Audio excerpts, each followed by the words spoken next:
Tengan ustedes todos muy buenas tardes, bienvenidos a un nuevo webinar de la Sociedad Argentina de Infectología, en esta larga rutina y bella rutina que tenemos como sociedad científica de acercarle a la comunidad en general y a la comunidad científica en particular contenidos rigurosos, ciertos, veraces y útiles respecto al COVID-19 en tiempos en que el mundo sufre dos epidemias o dos pandemias.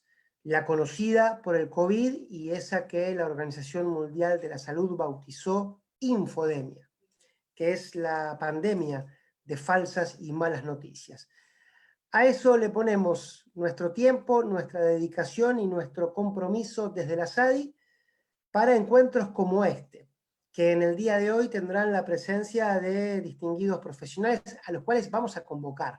Ellos ya están allí, ya estuvieron preparando sus presentaciones, organizando este encuentro, y ahora le vamos a pedir a Rosana, a Fabiana, a Patricia y a Claudia que habiliten sus cámaras de video y sus micrófonos para comenzar ahora sí este encuentro que realizamos con la colaboración de Sandoz y que tendrá que ver con el tratamiento durante el tránsito de la pandemia, la experiencia y la evidencia en el paciente inmunocomprometido. Como siempre hacemos en la SADI, este material va a quedar disponible en nuestras redes sociales, allí para que lo compartan, lo revisen y lo recomienden a quienes ustedes así lo dispongan. Y tras la exposición de los doctores Herrera y Costantini, va a haber un espacio de preguntas que nos complaceremos en responder de acuerdo a ustedes lo hagan llegar vía nuestra página web. Sin más prólogo, querida Claudia, permitime la familiaridad, te doy el pase para que comencemos formalmente. Buenas tardes para vos y para ustedes. Hola. Tiene que habilitar el micro. No te escuchamos, Claudia. A ver.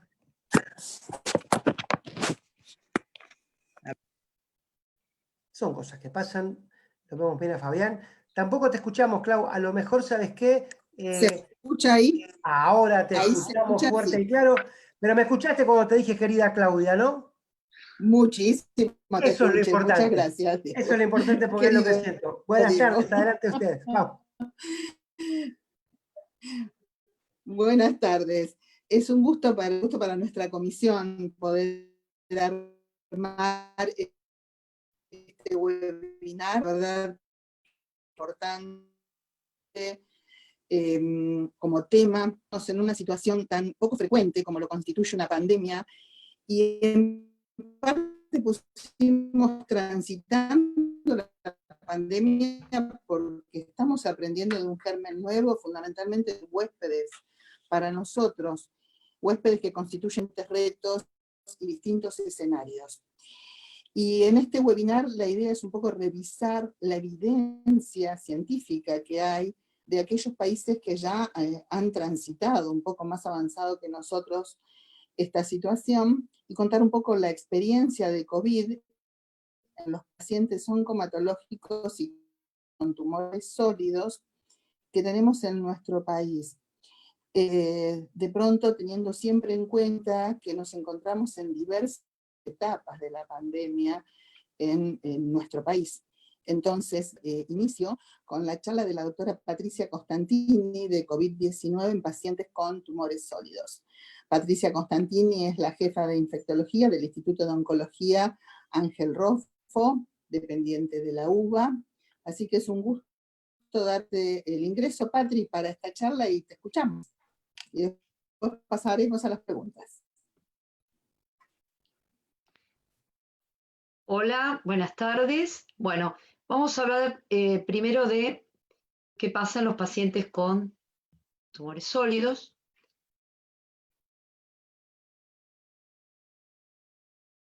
Bueno, lo primero que nos preguntamos es cuál es la incidencia del COVID en el paciente con cáncer. Y bueno, para esto podemos ver algunos trabajos publicados, en general retrospectivos, por ejemplo como este de Yu y colaboradores, que lo hizo en Wuhan, y en este vio que entre los pacientes que habían sido admitidos en un hospital oncológico, la incidencia era del 0,79%, lo comparó con la incidencia en la población de Wuhan, que era 0,37%. Y también observó en este trabajo que en la población de pacientes con cáncer de pulmón, esto era mucho más alto, de un 3%, y también en los pacientes mayores de 60 años. Y otro trabajo que nos ayuda a contestar esta pregunta es el publicado por Rogado, que también es de diseño retrospectivo, y que muestra, no voy a volver para atrás, que la incidencia en los pacientes con cáncer que habían sido admitidos en un hospital oncológico era del 4% versus una mucho más baja en los pacientes que en la población general de Madrid. Bueno, en cuanto a la prevalencia de cáncer en los pacientes con COVID, vamos a ver este metaanálisis de 11 trabajos que incluyó 3.661 pacientes, y la prevalencia de cáncer fue del 2%. En este otro trabajo, otro metaanálisis, que incluyó 10 trabajos y casi 77.000 pacientes, podemos ver que evaluó la prevalencia de diferentes comorbilidades. El cáncer alcanzó casi el 1%. Por supuesto, eran mucho más frecuentes otras comorbilidades como la hipertensión arterial o la enfermedad cardiovascular, el tabaquismo o la diabetes. En cuanto a la presentación clínica y los síntomas, bueno, voy a tener que volver para atrás, perdonen.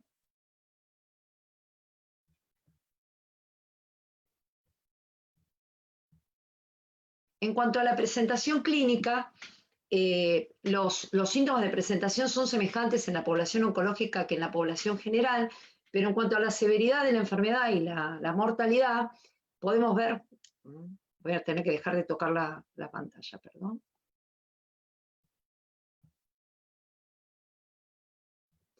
En cuanto a la severidad y la mortalidad, podemos ver en diferentes estudios, por ejemplo, el primer estudio de Tian y colaboradores, que es un estudio retrospectivo multicéntrico de Wuhan, que comparó 232 pacientes con cáncer versus 519 controles que estaban machados por sexo y comorbilidades, que la incidencia de enfermedad severa fue mucho mayor, del 64% versus el 32% en los pacientes sin cáncer, y la mortalidad también fue mucho más alta. Después, les voy a mostrar también, un estudio retrospectivo en la ciudad de Nueva York, con 218 pacientes, la mayoría tenían tumores sólidos. La mortalidad también fue muy alta, mayor que la reportada en la población general, del 25%, y Giannakoulis y colaboradores hicieron un metaanálisis de 32 estudios que incluyó 46.500 pacientes, 1.700 de los cuales tenían cáncer, y la necesidad de terapia intensiva tuvo un riesgo mayor entre los pacientes con cáncer, y también la mortalidad. Este otro estudio de DAI es un estudio también caso control que comparó 105 pacientes con cáncer versus 536 controles. La mayoría eran pacientes con tumores sólidos, y si ustedes ven en las barras anaranjadas tenemos a los pacientes con cáncer y en las celestes a los pacientes sin cáncer, y ustedes pueden ver que la necesidad de terapia intensiva, la enfermedad severa, la necesidad de ventilación mecánica y la muerte fue mucho más frecuente en los pacientes oncológicos, y el riesgo relativo, por ejemplo, de pasar a terapia intensiva era de 3 y de tener infección severa de 2. En este mismo trabajo también evalúa qué pasaba con los pacientes que no tenían cáncer y los que tenían cáncer de pulmón, otros tumores con metástasis pulmonares y los pacientes con neoplasia sin compromiso pulmonar.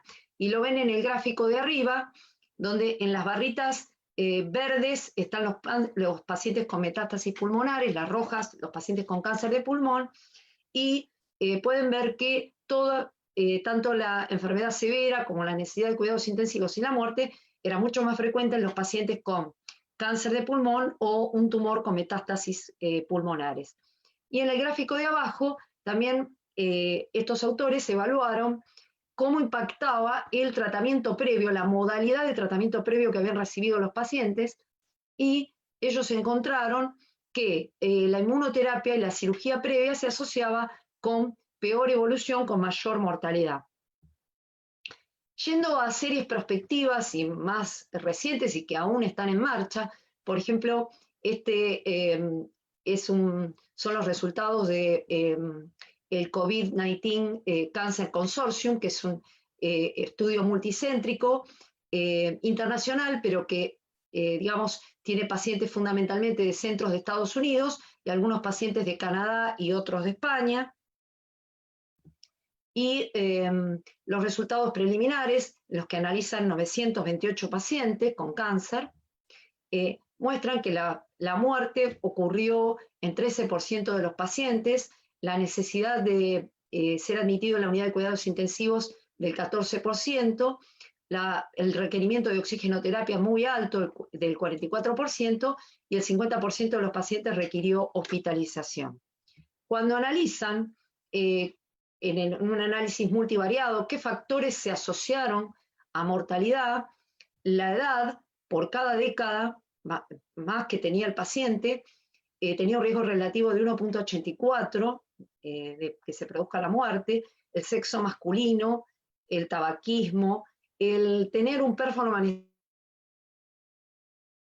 status de 2 o mayor ya se asocia con un riesgo mucho más alto de tener una infección severa o muerte, que el cáncer esté presente versus que esté en remisión, y sobre todo si el cáncer está en progresión, el riesgo de muerte es 5 veces mayor. Y el tratamiento con hidroxicloroquina y acitromicina también, digamos, se asoció con peor evolución. El tipo de tratamiento oncológico, la obesidad, la cirugía reciente y la etnia, en este estudio no se asociaron con mayor mortalidad. Como vimos, los pacientes que tienen neoplasias con compromiso torácico, ya sea porque tengan un tumor primario o metástasis, son un grupo de mayor riesgo. Entonces, este estudio colaborativo, que le pusieron Teravolt, ahí tienen de dónde salen las letras, que son neoplasias que comprometen el tórax, incluye pacientes con infección confirmada por PCR, pero incluye también pacientes que son casos sospechosos por síntomas compatibles y hallazgos de la tomografía computada típicos, aunque la mayoría de los pacientes incluidos tienen infección documentada. Bueno, en el análisis preliminar, que está publicado y abajo tienen la cita, de los primeros 200 pacientes, el 74% de los pacientes estaban haciendo tratamiento activo, requirieron internación el 76%, del total el 67% tenía criterios de terapia intensiva, solo el 9% pasó a terapia intensiva y el 2.5% recibió asistencia respiratoria mecánica. La mortalidad fue muy alta, el 33%, y bueno, y estos autores analizan las razones por las que los pacientes no pasaron a terapia intensiva. Fueron múltiples: decisión médica, falta de disponibilidad, política institucional, pero hacen hincapié en que esta debe ser una decisión tomada por el equipo multidisciplinario basado en los factores de riesgo, el pronóstico del paciente, y no tomada unilateralmente. Y cuando analizaron en el análisis univariado qué factores se asociaban con muerte, vieron que la edad mayor de 65 años, tabaquismo, las comorbilidades y el tratamiento reciente con quimioterapia se asociaban a muerte. En cambio, el tratamiento por vía oral, con inhibidores de tirosinquinasa, tenían menos riesgo de internación. En el análisis multivariado, vieron que solo el tabaquismo se asociaba con muerte. Y otra experiencia que les quiero contar es este estudio del Reino Unido, un estudio multicéntrico que incluyó 800 pacientes con cáncer. Bueno, la mortalidad fue muy alta, los factores de riesgo nuevamente se reiteran, son la edad y la presencia de comorbilidades, y ellos en el análisis de factores de riesgo ajustaron por edad y comorbilidades y encontraron que los tratamientos previos tampoco se asociaban con mayor riesgo de peor evolución y muerte. Entonces, ¿qué sabemos de la inmunoterapia?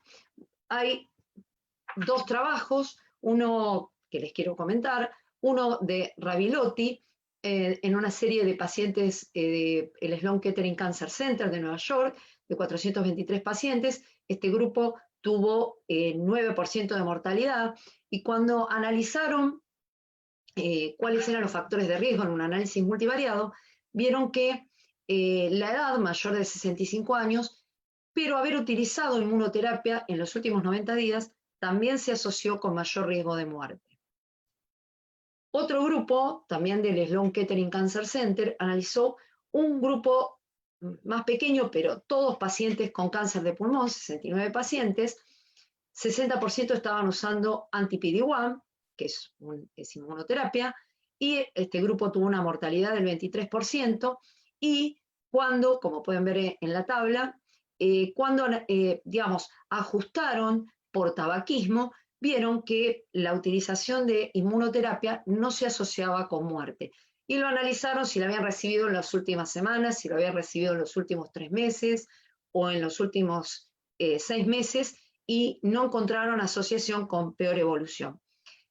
No hay una respuesta concluyente aún, se necesitan más trabajos, pero lo que vemos es que cuando en los estudios mejor diseñados y donde se ajusta por edad y otras comorbilidades, la inmunoterapia no parece estar asociada con peor evolución. Entonces, ¿qué podemos decir en cuanto a cuáles serían en nuestro universo de pacientes oncológicos los que tienen mayor riesgo de tener complicaciones?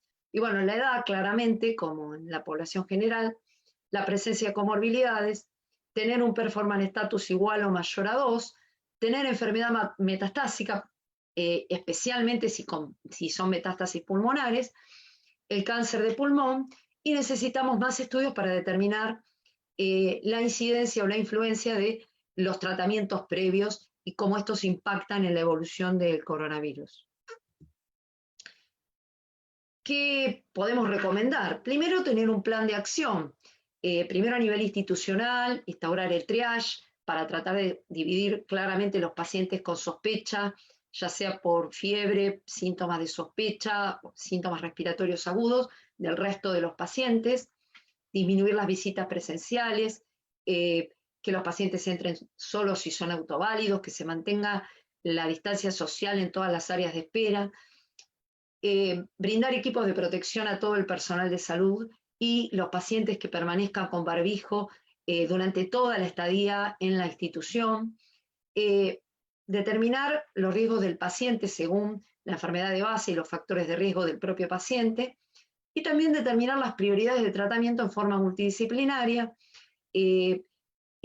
Ahí abajo les puse la cita de las guías de la Sociedad Europea de Oncología Clínica, que para cada patología y para cada modalidad terapéutica establece una prioridad de tratamiento alta, mediana y baja.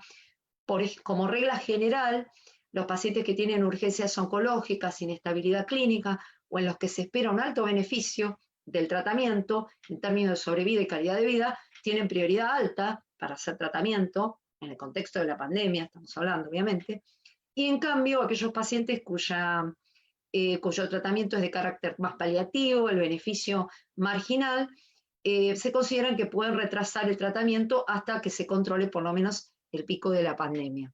También hay un consenso que se hizo en la Argentina, intersociedades, ahí abajo de Ismael y colaboradores, y bueno, ahí tienen la cita si lo quieren consultar, pero están en consonancia con estas recomendaciones internacionales. En cuanto al tratamiento médico, debemos tratar de evaluar las posibilidades que tenemos de tratar de que el paciente concurra lo menos posible al hospital. Esto porque en estos pacientes se cree que muchas de las infecciones están asociadas con la concurrencia muy frecuente a las instituciones de salud. Entonces, por ejemplo, si recibe quimioterapia endovenosa, evaluar si es posible pasar a un tratamiento oral, priorizar las terapias adyuvantes que tienen en enfermedades con alto riesgo de progresión, Si el tratamiento quimioterápico es paliativo, bueno, evaluar si se le puede dar vacaciones al paciente, si se puede suspender, si podemos cambiar un agente oral. Y en el caso de la inmunoterapia, para tratar de disminuir tanto los efectos adversos como el número de veces que el paciente viene al hospital, en vez de darlo cada 4 semanas, hay muchos oncólogos que recomiendan usarlo cada 6 semanas, o usar combinaciones cuando el paciente recibe doble checkpoint, eso tiene una alta incidencia de efectos adversos, y para tratar de bajar eso, se pueden cambiar las dosis, sacando, por ejemplo, o bajando la dosis de ipilimumab, que es el más tóxico, y bueno, el hacer un régimen menos tóxico va a hacer que el paciente venga menos al hospital y requiera menor inmunosupresión. En cuanto a las cirugías, también en las guías de ESMO tenemos para cada patología dividida las prioridades, pero como reglas generales, bueno, hay cirugías urgentes que son prioritarias, que son las complicaciones posoperatorias, la obstrucción intestinal, el sangrado, o la uropatía obstructiva, por ejemplo, que bueno, que se van a realizar siempre y en forma prioritaria. Y en cuanto a las cirugías selectivas, algunos estadios precoces de algunos tumores, como mama, melanoma o próstata, podrían retrasarse hasta que se controle el pico de la pandemia, pero las otras cirugías oncológicas son las que debemos seguir realizando. Esto es una situación dinámica y cada institución oncológica debe tomar la decisión de acuerdo a la disponibilidad de camas, tanto en la sala general como en la terapia intensiva, pero tratar de mantener estas cirugías mientras la situación institucional lo permita.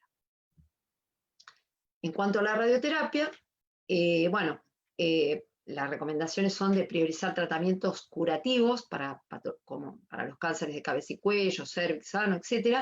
No suspender tratamiento de urgencias, hacer esquemas hipofraccionados que hacen que el paciente vaya menos al hospital, enfatizar la desinfección que tenemos que hacer entre paciente y paciente de todas las superficies, y en los pacientes positivos, en general se suspenden los tratamientos, salvo que se trate de una urgencia oncológica, en cuyo caso se pone él o los pacientes positivos al final de la lista para que, bueno, atenderlos con equipo de protección personal y desinfectar el área. Después tenemos que establecer nuestras prioridades de testeo con PCR en nuestros pacientes oncológicos. Bueno, y también podemos dividirlo en una prioridad alta, intermedia y baja.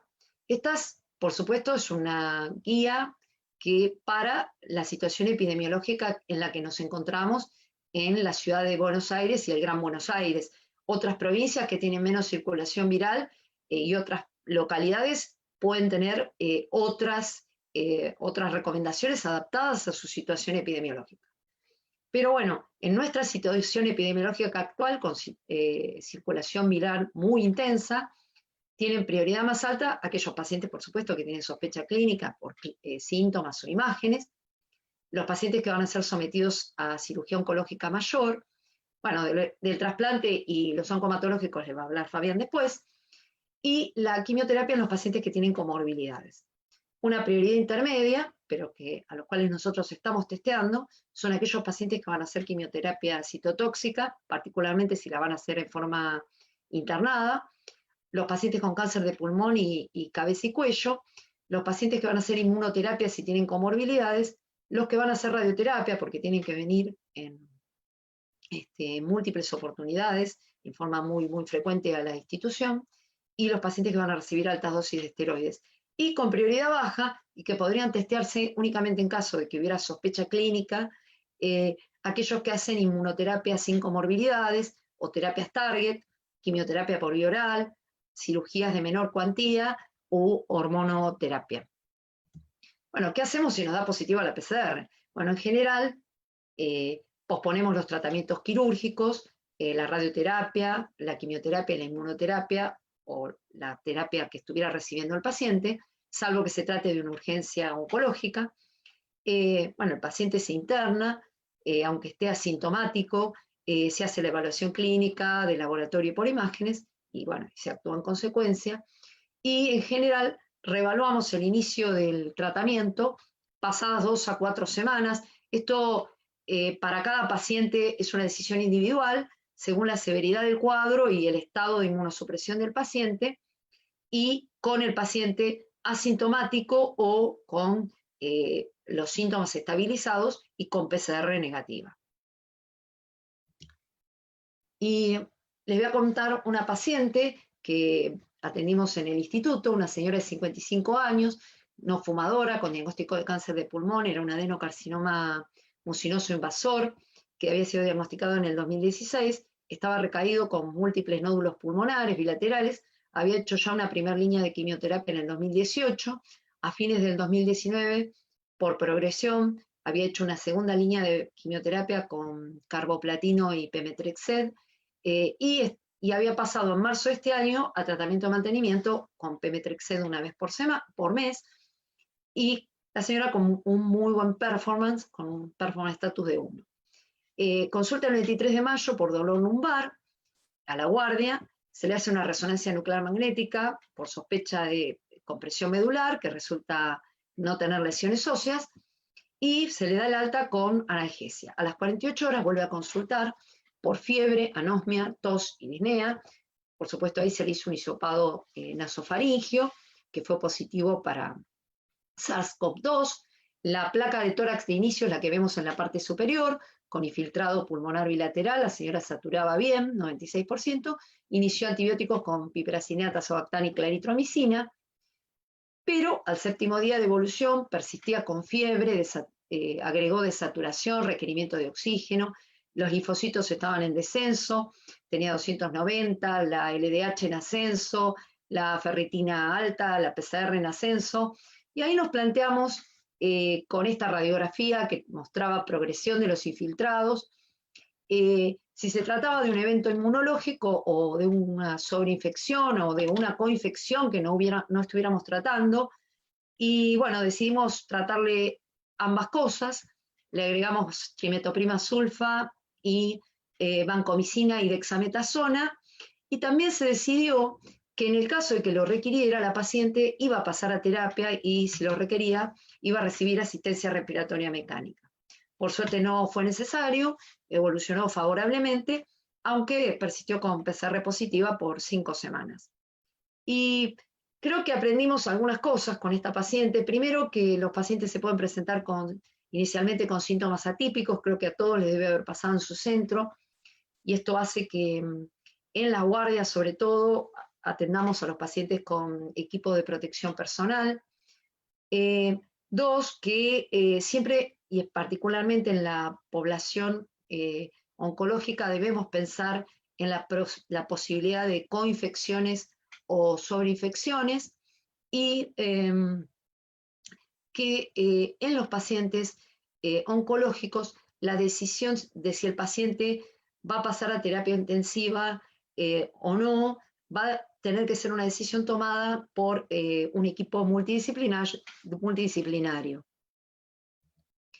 Y bueno, como conclusiones, el paciente con cáncer tiene mayor incidencia que la población general, la infección es más severa, la mortalidad es más alta que en la población general.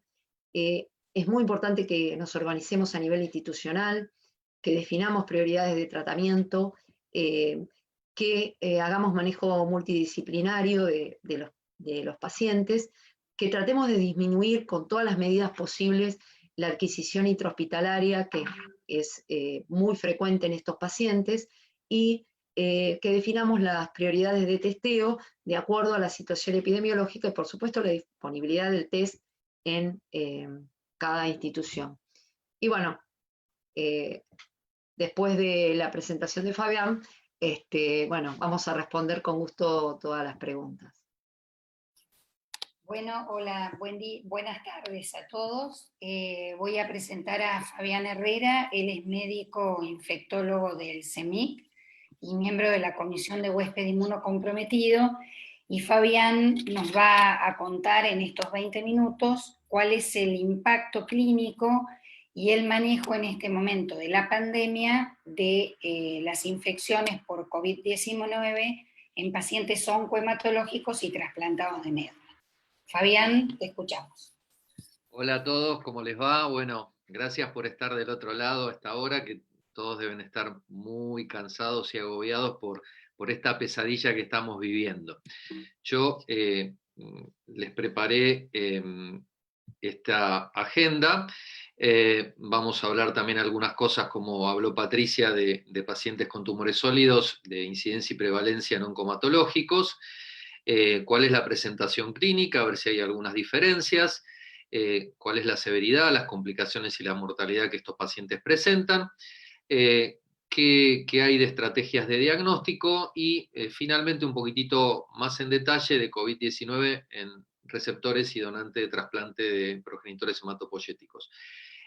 Cuando nosotros empezamos a programar este webinar, que fue hace un mes y medio, dos, que hablamos de hacerlo, prácticamente no había información de todo lo que yo les voy a hablar hoy. Así que todo empezó a surgir después. En este último mes y medio, toda la evidencia, que no es mucha, es bastante menos que en tumores sólidos, pero ya tenemos bastante información, así que ahora la vamos a compartir. Con respecto a la incidencia y prevalencia del COVID en neoplasias hematológicas, un primer estudio en neoplasias mieloides, en donde van a ver que compararon en Wuhan, en centros de Wuhan, que la incidencia era más del doble que en la población general de ese momento. Un segundo estudio en Lombardía, en Italia, en donde también evaluaron leucemias mieloblásticas agudas, mielodisplasias y leucemias mieloides crónicas, en donde encontraron una incidencia comparada con la población general de ese momento, también significativamente superior.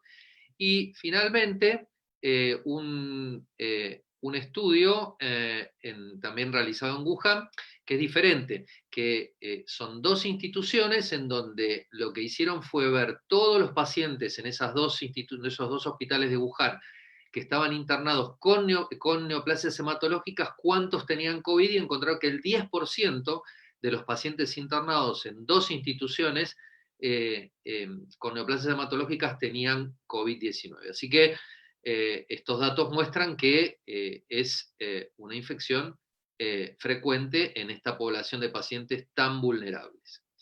Con respecto a la presentación clínica, es bastante parecida que en la población general. Acá estas series que están acá de citas son las series más grandes que he publicadas hasta ahora de oncomatológicos y trasplantes, en donde quiero mostrarles aquí que fíjense que la diarrea, como también se ha descrito en un porcentaje bastante significativo de pacientes con trasplante de órgano sólido, es relativamente frecuente. Fue infrecuente la anosmia y dentro de las series hay aproximadamente un 13% de pacientes asintomáticos. Los síntomas más frecuentes son los mismos que la población general. Fíjense que la mayoría de los pacientes tienen neumonía, un porcentaje muy alto, síndrome de estrés respiratorio agudo, y la mayoría de los pacientes requirieron internación.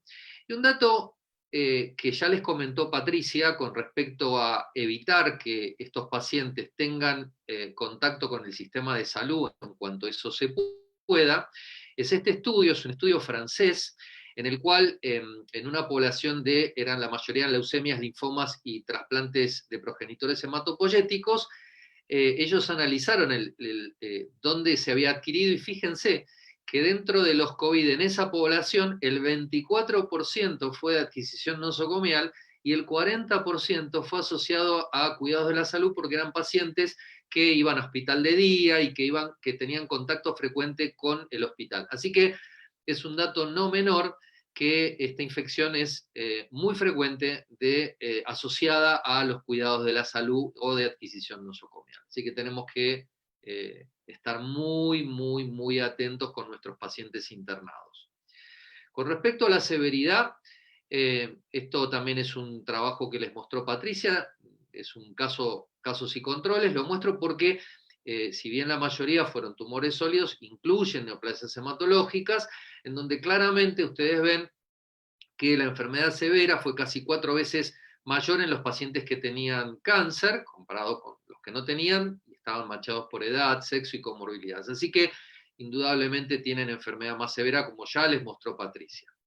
Ahora vamos a hablar específicamente de los trabajos que analizaron la variable oncomatológicos. Este también es un trabajo que lo mostró Patricia, que es de DAI, en donde ustedes ven aquí en el gráfico de barras, en violeta están los pacientes con neoplasias hematológicas, en donde ustedes pueden ver tanto la muerte, la admisión a terapia intensiva, como la presentación de enfermedad crítica, como la necesidad de ventilación mecánica, fueron más frecuentes. Y ustedes fíjense acá en este otro gráfico, en donde van a ver acá también en violeta, los pacientes que tuvieron eventos severos, que luego en el análisis multivariado, en el compuesto de requerimiento de UTI, enfermedad severa y ARM, tener una neoplasia hematológica incrementó el riesgo más de 6 veces. Así que claramente a estos pacientes les va peor.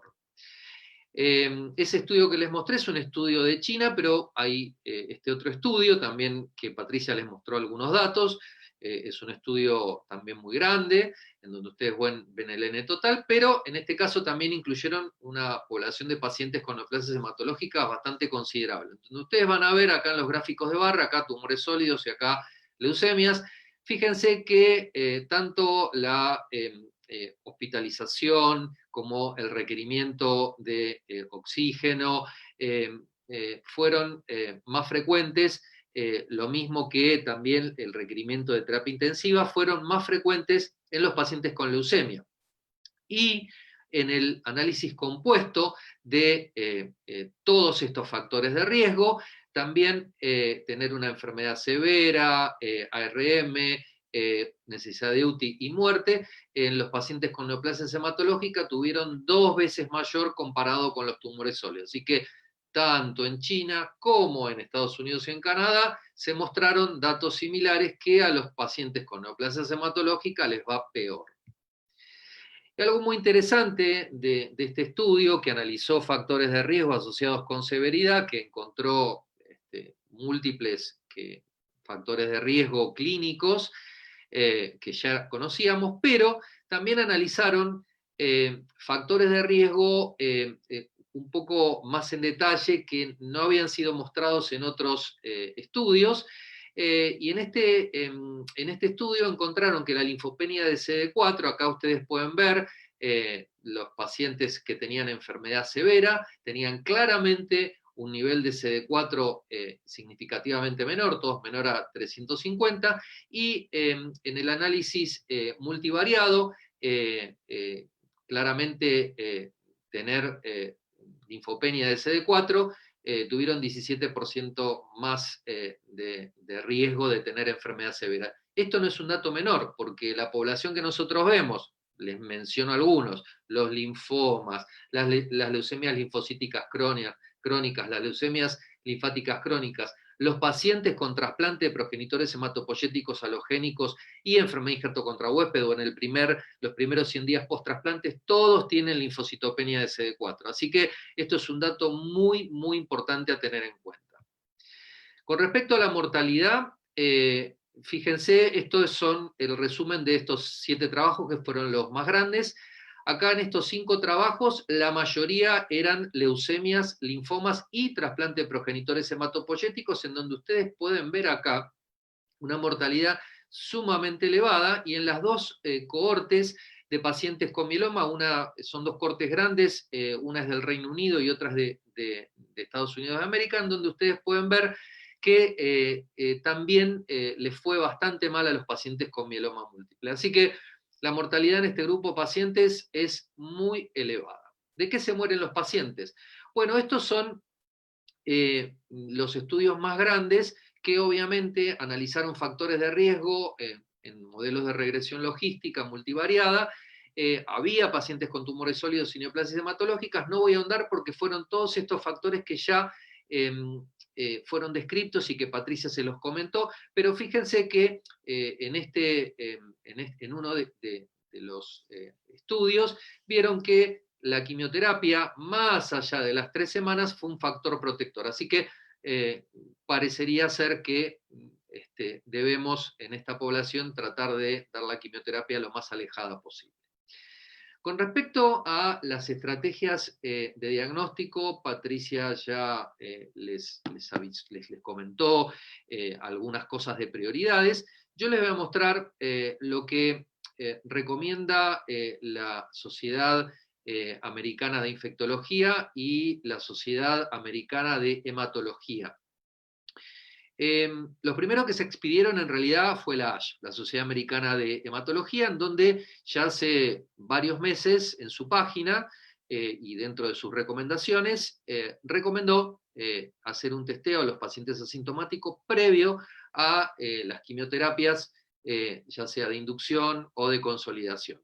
Luego, las guías de la Sociedad Americana de Infectología sacaron estas recomendaciones, en donde recomiendan, previo al tratamiento de quimioterapia citotóxica, trasplante de células progenitoras hematopoyéticas o de órgano sólido, a terapias con agentes biológicos de acción prolongada, inmunoterapia celular y corticoides en dosis altas, cuando uno está en un momento de, como dijo Patricia, de circulación viral sostenida, como el que tenemos en el AMBA, realizar una PCR de hisopado nasofaringeo. Y también lo recomiendan, la recomendación es fuerte con el nivel de evidencia bajo, pero es fuerte también en la internación de este grupo de pacientes por cualquier otra causa, cuando estamos en un momento como el que estamos viviendo nosotros. Por eso hago también el hincapié que debemos estas recomendaciones trasladarlas al lugar y al momento epidemiológico que estamos viviendo.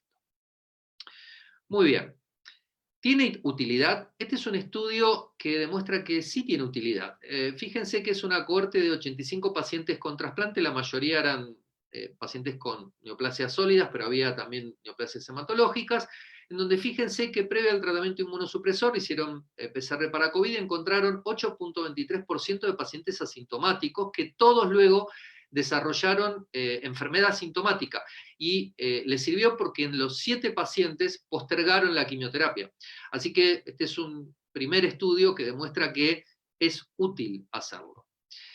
Les voy a contar un caso nuestro, que es una paciente de 36 años, que en enero de este año tuvo un debut del LLA, se le inició un esquema de quimioterapia GATLA, entró en remisión completa y continuó tratamiento con dasatinib. El 21 de mayo estaba asintomática, no tenía epidemiología para COVID-19, salvo vivir en el AMBA, pero estaba en cuarentena, no tenía ningún contacto en su casa, y se decide hacer quimioterapia de consolidación, por lo cual se le pide una PCR para COVID, que fue positiva. La paciente estaba totalmente asintomática, se le hace una tomografía de tórax, y en la tomografía de tórax, era sutil, pero esto es patológico, se ve un pequeño infiltrado pseudonodular en vidrio esmerilado, así que bueno, esta paciente, la terapia, se pospuso la quimioterapia y tuvo buena evolución. Pero bueno, este fue el primer caso que tuvimos de paciente asintomático con una PCR positiva, también reafirmando el concepto que es útil hacerlo. Vamos a hablar ahora de COVID en trasplante de progenitores hematopoyéticos. ¿Cuáles son los problemas que nos trajo este virus en esta población de pacientes?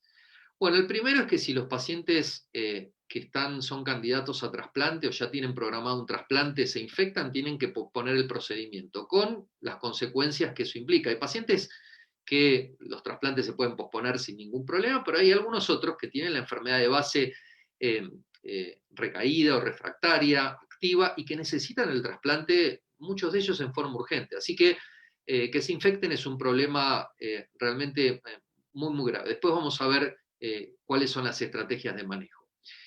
El segundo punto es que se infecten durante la inmunosupresión, ya sea durante la internación del trasplante o luego, sobre todo los pacientes halogénicos en el momento que tienen enfermedad injerto contra huésped.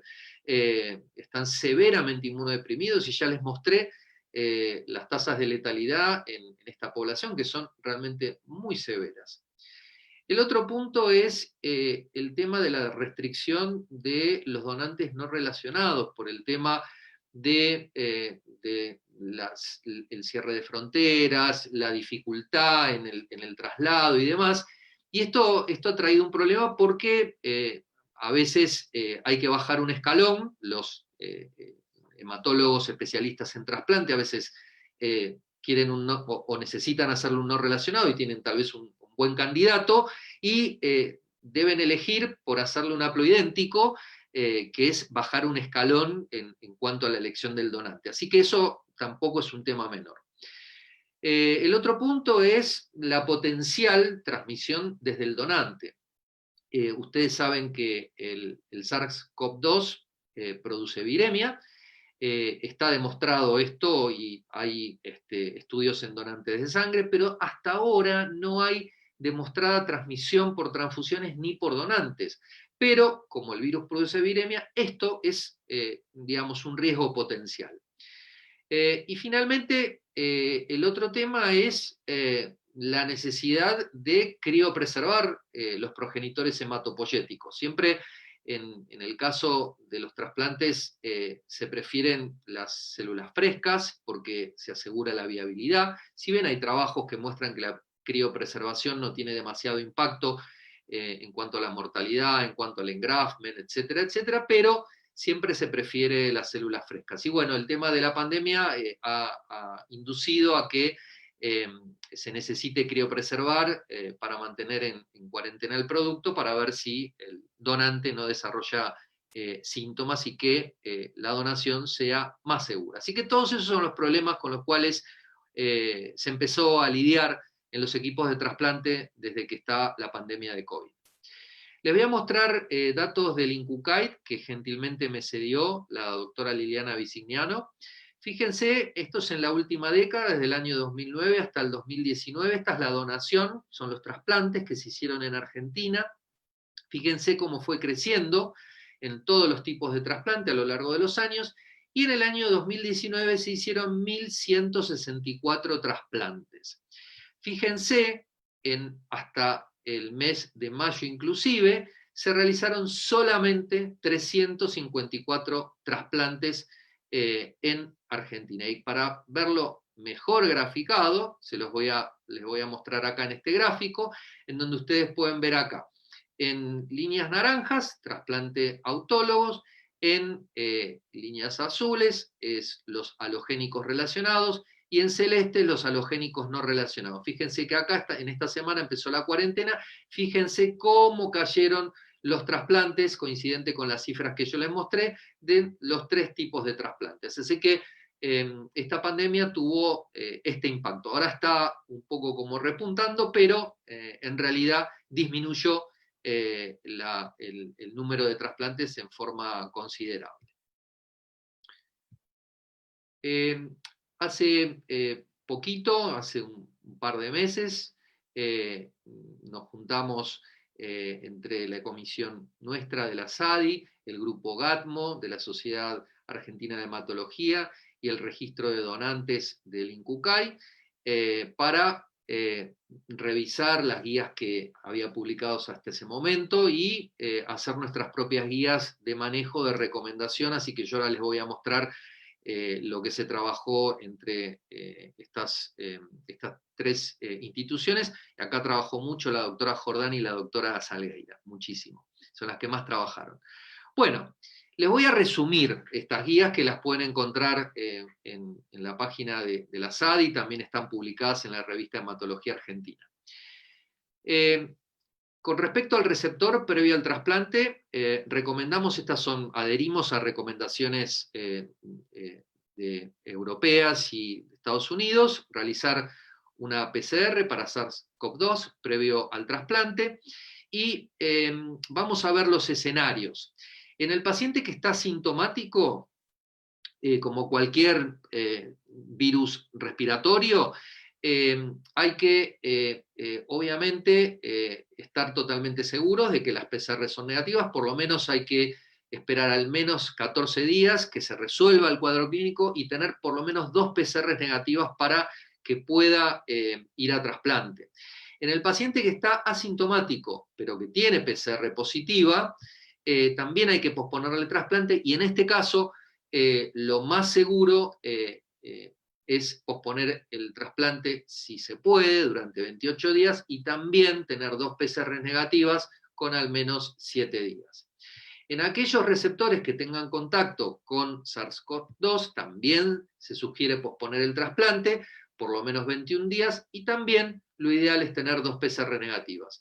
Y en el contexto de circulación viral alta sostenida como en el AMBA, lo que se sugiere es, en aquellos trasplantes que no son urgentes y que pueden perfectamente esperar, es posponer el trasplante hasta que pase la pandemia. ¿Qué pasa si tenemos la mala suerte? Esperemos que a nadie nos pase, el receptor adquiera una infección por COVID durante la internación del trasplante. Si el paciente está asintomático, acuérdense que en estos pacientes, solo por tener fiebre, tenemos que, en este contexto de pandemia en el AMBA, tenemos que pensar en COVID.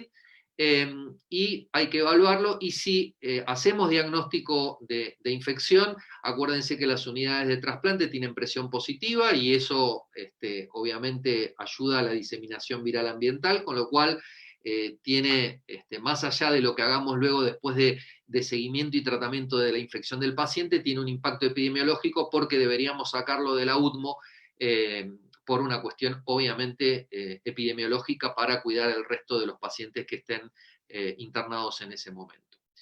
¿Qué pasa con los donantes? Bueno, los donantes también se recomienda una PCR previo a la colecta. Si no puede testearse, se recomienda criopreservarla. Les recuerdo, por ejemplo, nosotros ahora tenemos internados 2 pacientes no relacionados, de donantes no relacionados. Uno, el donante es de Israel y no se le hizo una PCR de hisopado nasofaringio, pero lo criopreservaron y estuvo por lo menos 21 días antes del trasplante y lo monitorearon por síntomas. Y tenemos otro trasplante que recibe un injerto no relacionado, pero es de Argentina, así que el INCUCAI es súper prolijo y no solo manda la evaluación pretrasplante con IgG, IgM del donante, sino también con la PCR para SARS-CoV-2. En el caso de las PCRs positivas, idealmente el paciente no deberíamos seleccionarlos y buscar un donante alternativo, lo cual es problemático. En el caso de que decidamos seleccionarlo porque es una urgencia y no tenga otro donante, hay que evaluarlo muy bien con el paciente y con el equipo. Y sí puede ser elegible si el donante no tuvo una infección respiratoria aguda severa, si pasaron por lo menos 28 días y tiene 2 PCR negativas. En ese caso es un donante que es considerado seguro. Y en los donantes que tienen contacto con COVID, lo ideal es excluirlo durante 28 días. Y si esto no es posible, si el paciente está asintomático y pasaron al menos 2 semanas con 2 PCR negativas, podríamos aceptarlo para la donación.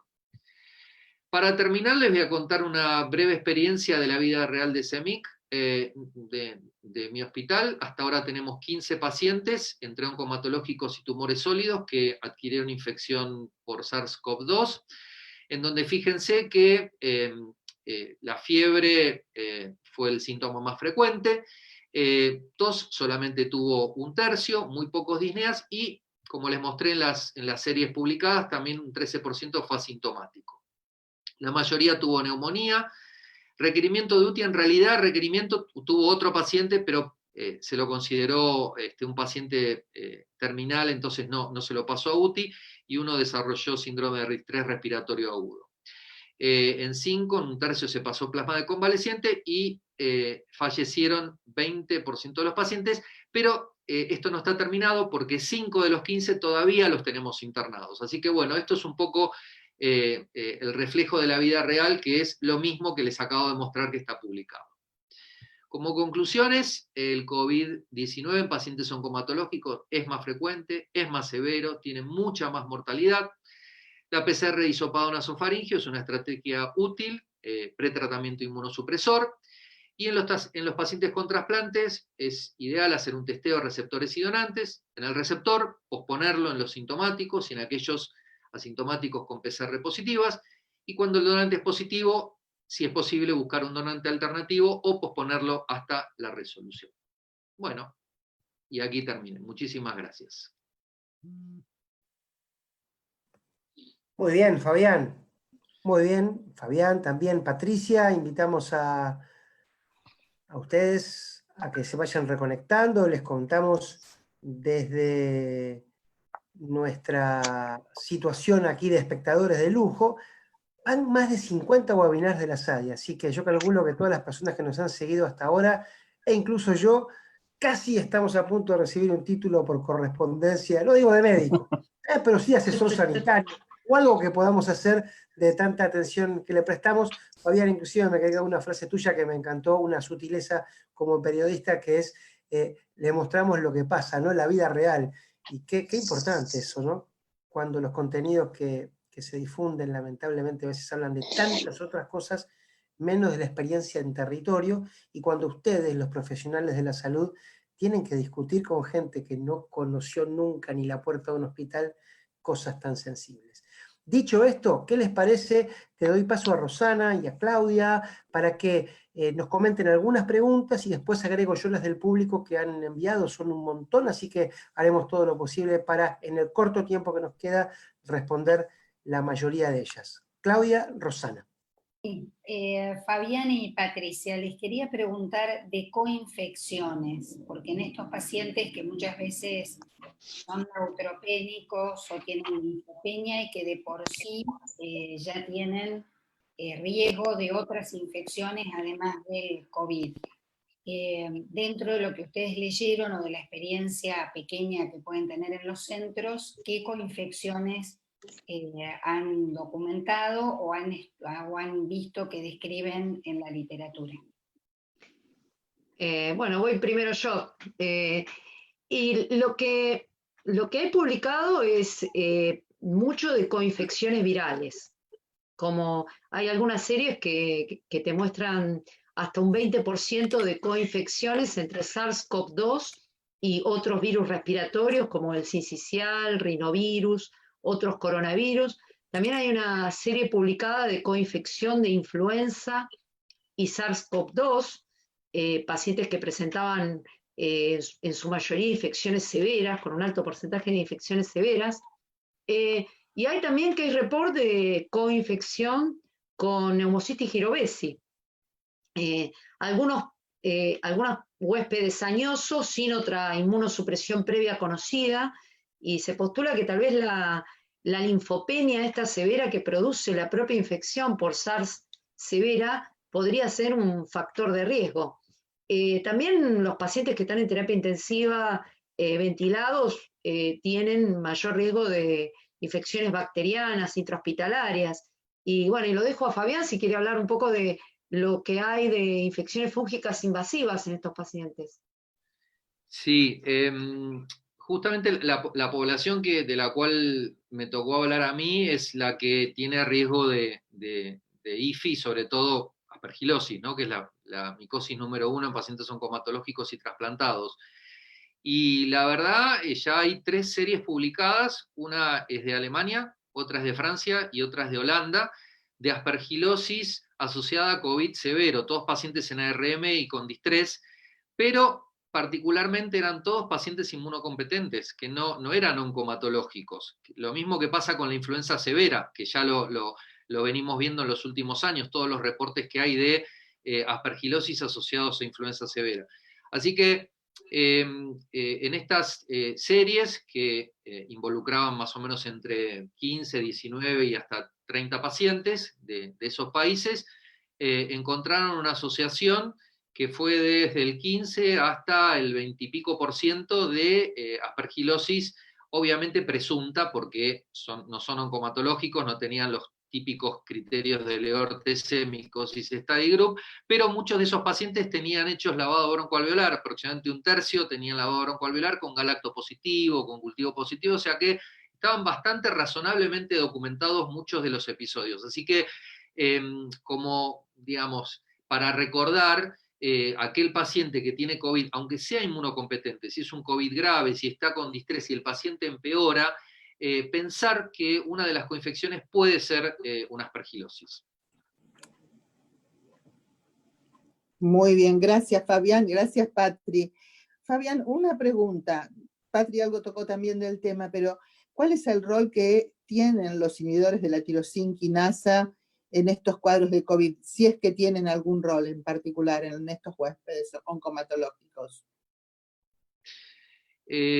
Bueno, hay muchas drogas que están en estudio justamente por el tema del síndrome hiperinflamatorio de tormenta de citoquinas que sabemos que desencadena este virus.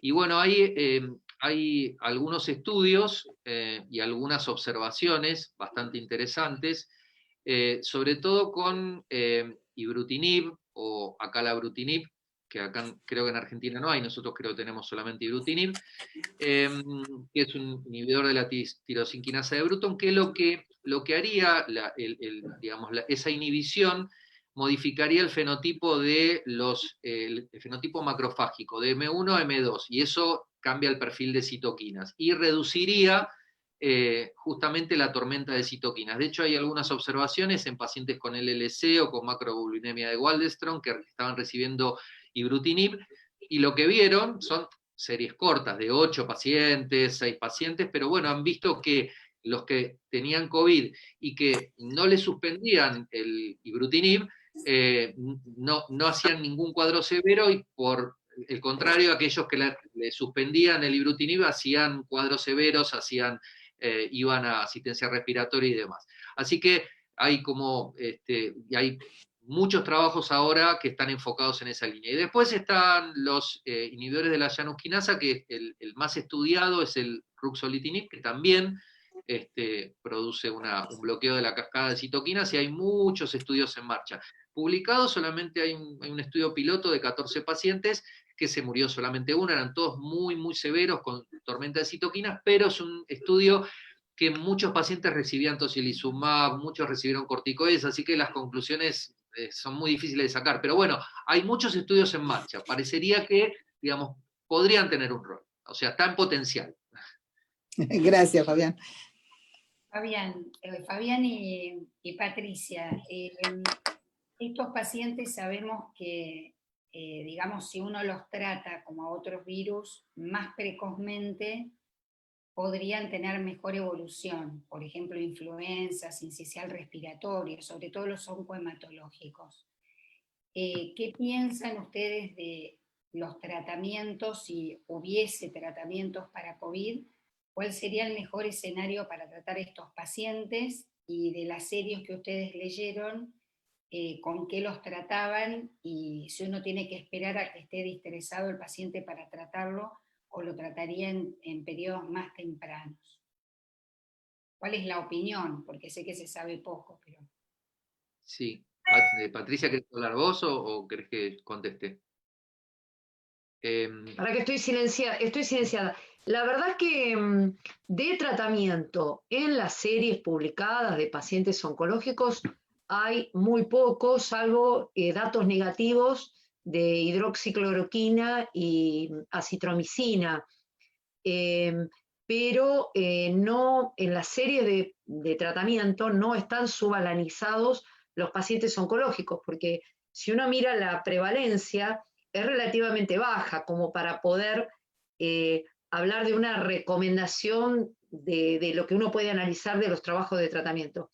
Desde la teoría uno diría que si tiene un tratamiento disponible, cuanto más precozmente lo utilice y en la fase de replicación viral, esto potencialmente tendría que ser mejor que esperar a tener 9, 12 días de evolución, como es la media de los trabajos que estamos leyendo con las diversas modalidades terapéuticas. Si querés, Fabián, comenta algo de los estudios de suero de convaleciente, digamos, de plasma de convaleciente. Sí, yo opino igual que Patricia.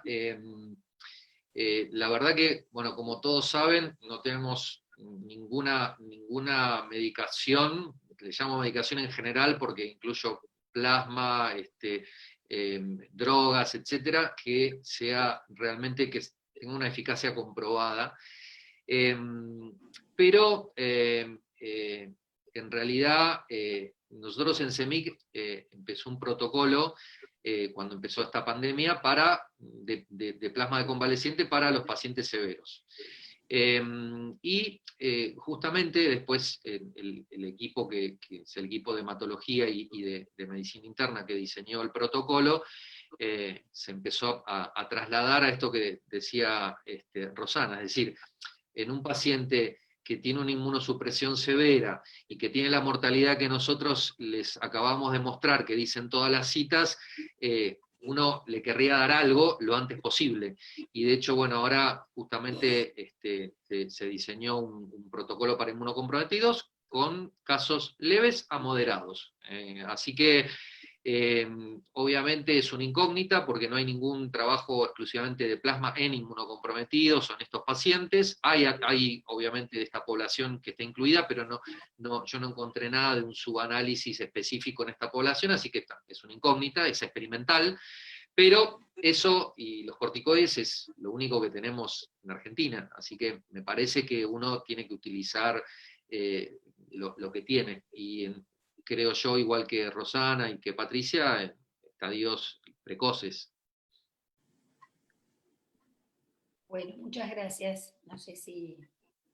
Bueno, vamos a ir terminando, no por gusto mío, sino por necesidades del tiempo, y además para que, Claudia, a vos te estoy mirando ahí abajo, para que a lo mejor, yo estoy seguro que este no va a ser el último encuentro, no fue el primero tampoco, así que para que entre todos veamos cuándo repetir, porque, insisto, tenemos unos 500 conectados que han estado allí siguiendo esta charla. Tenemos además comentarios de toda Latinoamérica, eso es muy emocionante también, quería que lo supieran. Después lo pueden revisar también en nuestro Facebook, pero es conmovedor ver la necesidad, y esa es la palabra, la necesidad de información como la que ustedes brindan, de colegas de todo el continente. En serio, mírenlo después porque a lo mejor seguramente les va a llamar la atención, y es súper gratificante, creo, como devolución para el tiempo que ustedes le dedicaron a este espacio. Pero sin más prólogo, entre las casi 15 preguntas que hemos recibido de personal de la salud por nuestra página web, rescatamos la de Valeria Torre, que consulta qué criterio de alta utilizan para personal de salud que asiste a pacientes oncohematológicos que cursan infección por COVID. El criterio de alta para personal de salud infectado, es Ajá. la pregunta. Sí. Sí, sí. Bueno, eso tenemos el mismo protocolo que fue cambiando de nación de 21 días a 14 ahora, que esté asintomático, obviamente. Si el personal de salud es inmunocompetente, digamos, sabemos que la excreción viral por medida por cultivo es hasta el día 8 o 9, con lo cual 14 días es algo razonable si la persona está asintomática. Así que no tenemos digamos, algo diferente que para otro personal de salud. Es lo mismo que dicen las guías. No sé las chicas si hacen lo mismo. Lo mismo. Sí, igual. Primero era 21 y se exigía que tuviera PCR negativa, sí. Pero después con los trabajos que, como comentó Fabián, ya no se necesita tener la PCR, obviamente en un huésped normal, un trabajador que sea huésped normal y asintomático, ¿no? Que venga a trabajar en forma asintomática. Tal cual. Bueno, dicho esto, si Claudia querés tener unas palabras de despedida, si no, cerramos formalmente. Te cedo muy minutos. poquitas palabras. Fue un gusto realmente conectarnos con todos. Realmente la información es muy buena y exponer un poco la experiencia es excelente. Y creo que también esto nos pone evidencia un poco el desafío de lo que es trabajar en equipo. La pandemia nos pone en ese desafío porque tenemos que hacerlo de una manera multidisciplinaria, aprendiendo sobre la marcha, porque es lo que vamos haciendo todos, es lo que expresaron tanto Fabián como Patricia y Roxana, sin embargo nunca perdiendo de vista que muchas de las conductas debemos individualizarlas dependiendo del paciente. Así que bueno, nos alegra mucho que la gente haya estado tan presente, haber llegado a a mucho público y seguro no va a ser el último webinar con nuestra comisión. Muy bien, Un como gusto para decimos en estos encuentros, así como nadie se salva solo, nadie se cuida solo tampoco. Así que muchísimas gracias. Gracias otra vez a Sandoz por permitir esta cita. A ustedes, buenas tardes. A todos los que estuvieron del otro lado, también buenas tardes. Será hasta el próximo encuentro. Muchas gracias. Gracias, muchas gracias. Gracias. Cuídense.